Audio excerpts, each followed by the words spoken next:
Okay, Jamie, let's discuss that match last night now, shall we? Because it meant a lot really for the title race. It feels like it could really be quite a significant moment in terms of this title race. Did it feel like Aston Villa, particularly looking at this table now, really needed to get something there?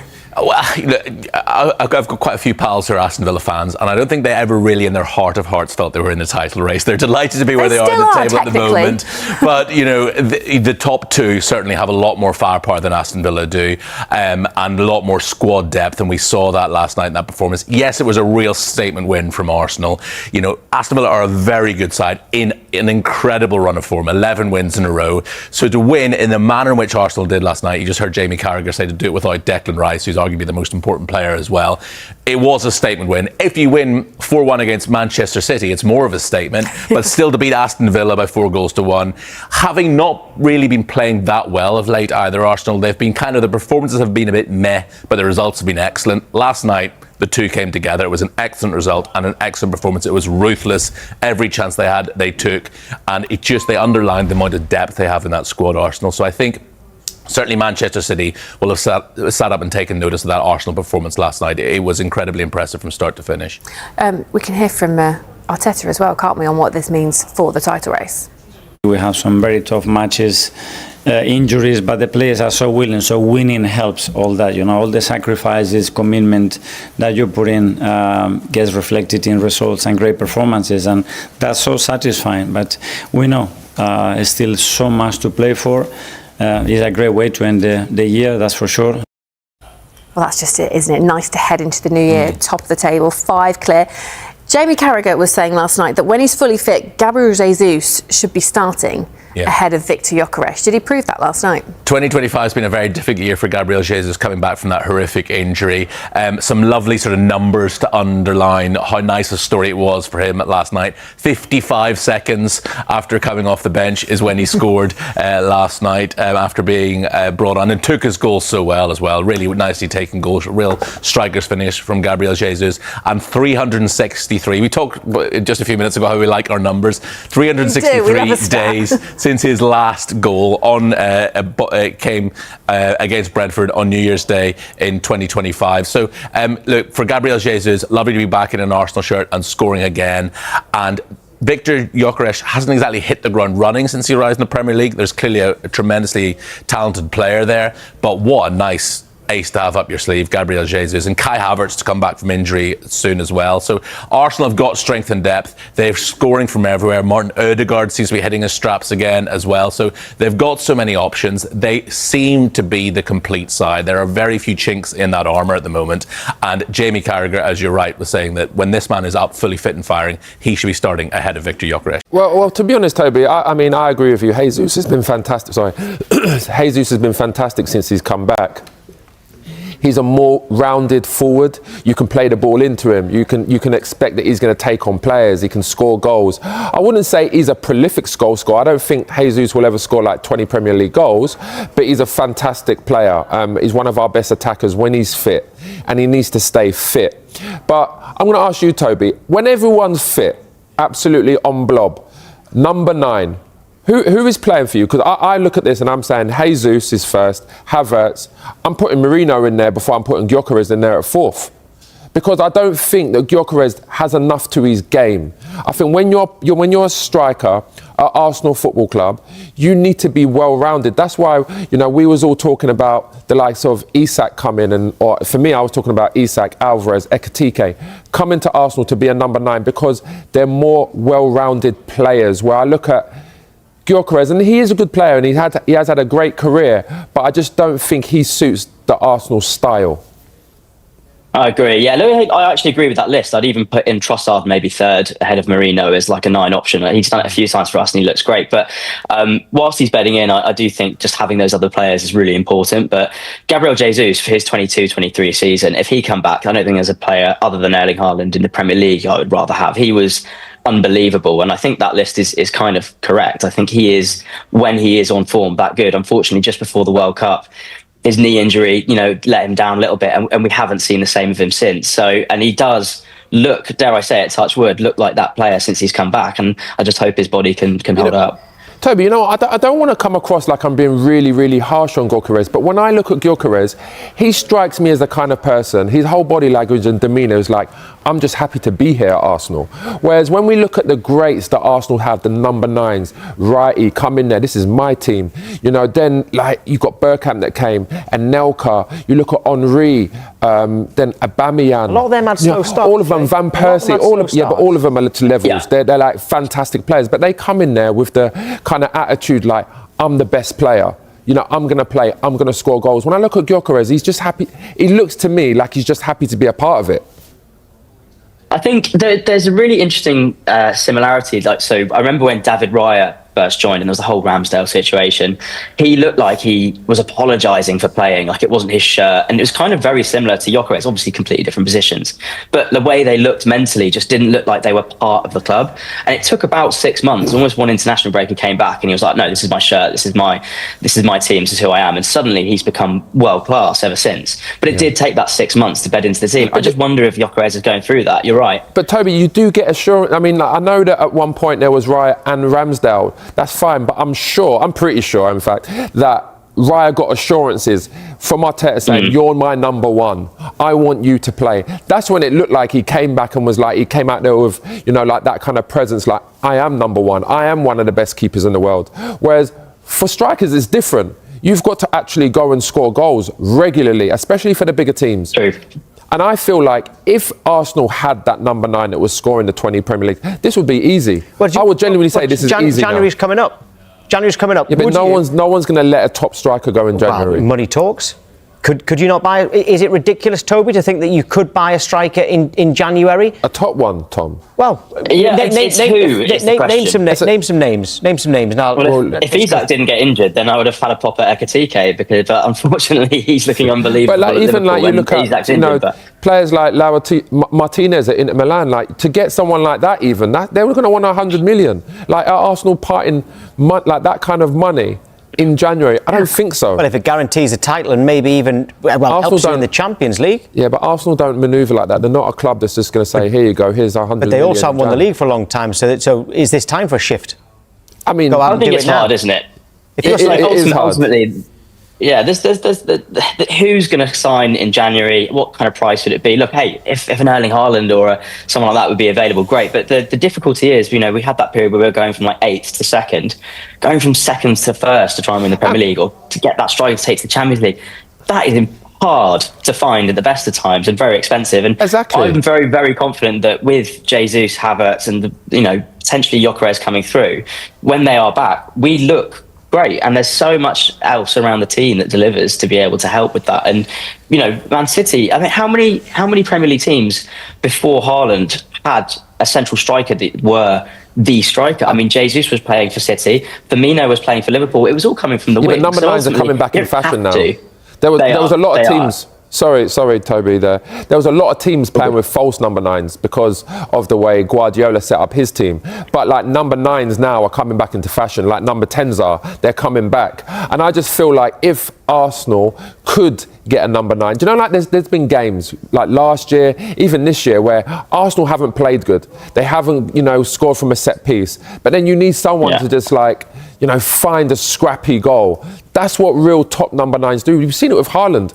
As much as Haaland does score great goals as well, he just sniffs out them scrappy goals. And I feel like they're the kind of players that you need if you want to go and win the league comfortably. Arsenal are going to do it the hard way. And they're going to do it because of their back line, not because of their front line. I agree. And look, we don't have that play at the moment. I think we thought it was going to be Gyökeres, but when you do have that defence, you do have that squad depth, anything can happen, and it's a long season. A couple of other teams like Chelsea and City played in the Club World Cup. Like, is that going to maybe help? Maybe that will contribute to a downfall of some kind, maybe, but we've got the squad and other teams don't. But look, we'd all love that number 9, and unfortunately, I don't think Gyökeres is going to be that 30-goal season striker at the moment. But at the back, you're doing well enough without having that 30-goal season striker, but at the back, you've already mentioned David Raya. Is he the best goalkeeper in the world right now? I think he's been the best performing goalkeeper for a while. I think Alisson is still the best goalkeeper in the world for everything he's done, obviously. What are you talking about, Toby? What are you talking about? That's reckless. What about Courtois? What about Donnarumma? Donnarumma really heats up when it's hot. Like, And Courtois? end of the Champions League, he's good, but he's not been great this season. No, I'd have David Raya over Courtois, personally. I've said it. I'm objective. I think you're being a bit biased there, Toby. I'm getting excited by his performances over the last few years. What can I say? I'll tell you one thing I would like to say, though. I've been a bit critical of Odegaard, but last night, that was a proper performance. That assist was an unbelievable assist, and that's the kind of Odegaard I need to see. I want to see him scoring goals, getting assists like that. When I see him playing safety and within himself, I don't like that kind of attacking midfielder. The one I see last night and last week when he scored from the edge of the box, that's the kind of Odegaard that you talk about, being one of the best attacking midfielders in the world. 100%. He looks back. I don't know where he was. I think maybe he was struggling physically. He looks a bit more slender, coming back from international breaks, coming back from injury and various different things. But he just looked his old self. Yeah. Staka was making the runs. He helps having like a running centre forward, I think, and some structure around him. Sometimes he can take too many touches on the ball when he's not feeling too confident. But when he's zippy and when he's bouncing around at home, he just looks something else. And again, go on. Toby, I was going to say to you, just a question. I was just thinking now, is Arsenal's squad that good where, for example, if Saka goes through a patch where he's not playing well, you can just take him out of the team and put like Madueke in? Do you think Arsenal are that good to be doing that now? Well, you've had no Gabriel and you were fine. No, I'm talking about Saka in particular. You've had no Rice, you've been fine. So actually, I think every position on the pitch, surely. What are you thinking, Toby? Would you take Saka out if he's not performing? I think we kind of would need to. We're very fortunate that he's not underperforming at the moment. I think he maybe could score a few more goals, but he's playing probably been our best player over the last few weeks. So, we've got Madueke, Nwaneri. I'd love to see out there. Downman, Patat's coming back. We've got so many options, and if we can start, we have been doing that. Starting Madueke for a few Champions League games. And do you genuinely think Arsenal have got the best squad in the world? Like I do, and that's the reason why there's no excuses this year. That's the thing. There's no excuses. Well, I think we've got the best squad in England. I'd have to think. I think Bayern look really hot right now. I mean, we did beat them though, so Arsenal tucked in Bayern. That was easy work. Yeah, that's a good point, to be fair. So, look, I think we've got a really good squad, and it is no excuses territory in that sense. I think there are other teams that maybe have a slightly better first team, perhaps, but as a squad to go the distance in a league, I think we're the most equipped we've ever been. So, 100%. As long as we don't keep dropping like flies at the back, hopefully we should be all right. I don't have to keep playing Declan Rice at right back. We're asking fans for one prediction for 2026. It can be as outlandish or as safe as you want. What's yours for Arsenal, Toby? I think we'll win a double. I think it. Toby, I was going to say that as well. I was going to say a double. I think it'll be a League Cup and the league. Leandro Trossard proved to be the perfect antidote to Arsenal's attacking frustrations, following Mikel Arteta's candid remarks about Victor Gyökeres. Gyökeres may have struggled to truly impress since his summer arrival at Arsenal, but over the weekend, there was finally a glimpse of what he is capable of.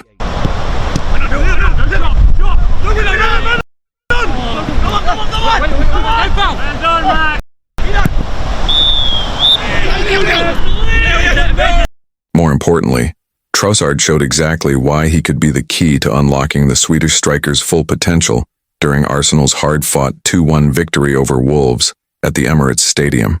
The 31-year-old winger injected fresh energy into Mikel Arteta's side on Saturday night and helped breathe new life into the Gunners' attack. Shortly after replacing Gabriel Martinelli in the second half, Arsenal found the breakthrough. While Trossard did not directly contribute to either the opening goal or the dramatic stoppage time winner, his influence on the game was undeniable. Trossard took control of proceedings, dictating the tempo and pulling the strings down the left flank. Time and again, he dismantled Wolves' compact defensive setup, releasing Miles Lewis-Skelly into space, picking out Declan Rice on the edge of the box, and crucially, feeding Gyökeres with intelligent, well-timed passes. Operating as a creative hub, the Belgian showcased his playmaking qualities, delivering sharp, purposeful distribution. His introduction completely shifted the momentum of the match, and for the first time in weeks, Arsenal's $64 million striker briefly looked like a genuine threat. Before Trossard's arrival, Gyökeres endured a frustrating and ineffective outing in attack.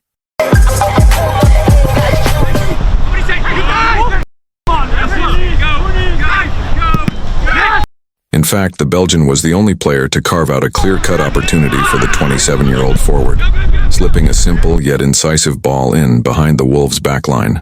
Gyökeres controlled the pass, beat his defender, and aimed for the far post. Wolves goalkeeper Sam Johnstone was beaten, but the Swedish striker saw his effort agonizingly drift just wide.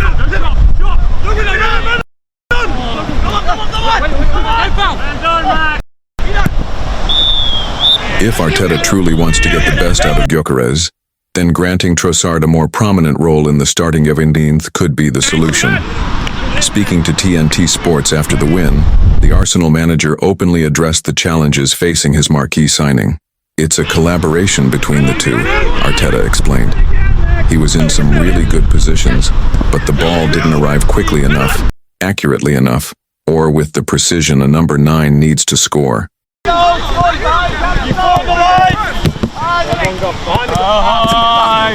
But his commitment and intention were there, and we have to keep pushing. Arteta was equally vocal in defending Gyökeres prior to the match, urging patience with the striker's adaptation to English football. "There was huge expectation because we were signing a proven goal scorer, probably with the best statistics in Europe," Arteta said. "But he's coming into a different league, the most demanding league in the world. What happens if he doesn't score in 5 or 6 games? That was the only question I asked him. How are you going to react if you don't score in 5 or 6 matches? Can you handle that? And what about the next 100 games? That's what people need to see. The sample size is still very small, so leave him alone. Let him do what he does best. Support him, and I'm convinced things will come good." That message from Arteta resonated beyond the Emirates. In the days following the Wolves' victory, the debate around Gyökeres intensified among pundits, supporters, and former players. While some questioned whether Arsenal's record signing is truly suited to the Premier League's pace and physicality, others pointed to the structural issues around him rather than the striker himself. Much of the post-match analysis focused on Arsenal's chance creation and balance in the final third. The Wolves game highlighted a recurring theme this season. Gyökeres often makes the right movements, but the service into dangerous areas has been inconsistent. When Trossard entered the match, that problem briefly disappeared. Arsenal suddenly looked more fluid, more unpredictable, and far better equipped to supply a traditional number 9. Former players speaking on television and radio were quick to note the contrast. With Trossard drifting inside and linking play, Arsenal's attacking shape became more compact, allowing Gyökeres to stay higher up the pitch and occupy central defenders.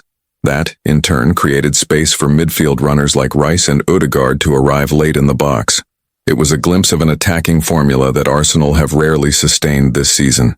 The reaction from supporters has been equally divided. While frustration with Gyökeres' goal return remains, there is growing appreciation for his work rate, physical presence, and willingness to press from the front. Many fans now see Trossard as the missing connector, the player who can translate Gyökeres' movement into genuine scoring opportunities. Internally, Arteta faces an important decision. Persisting with a front line that isolates Gyökeres risks damaging the striker's confidence, especially with tougher fixtures on the horizon. At the same time, promoting Trossard to a regular starting role could mean reshuffling wide positions and reducing Martinelli's minutes, a bold call that would not come without consequences. Yet football at the highest level often comes down to chemistry rather than reputation. The Wolves match suggested that Arsenal's most expensive signing may not need drastic changes to his own game, but rather the right supporting cast around him. If Arteta embraces that idea, Gyökeres' slow start could soon be remembered as nothing more than a difficult adjustment period. For now, the pressure remains. Goals will ultimately define Gyökeres' Arsenal career, and patience in North London is never unlimited. But with Trossard offering clarity, creativity, and calm in possession, Arsenal may finally have found the key to unlocking their striker and turning promise into consistent production.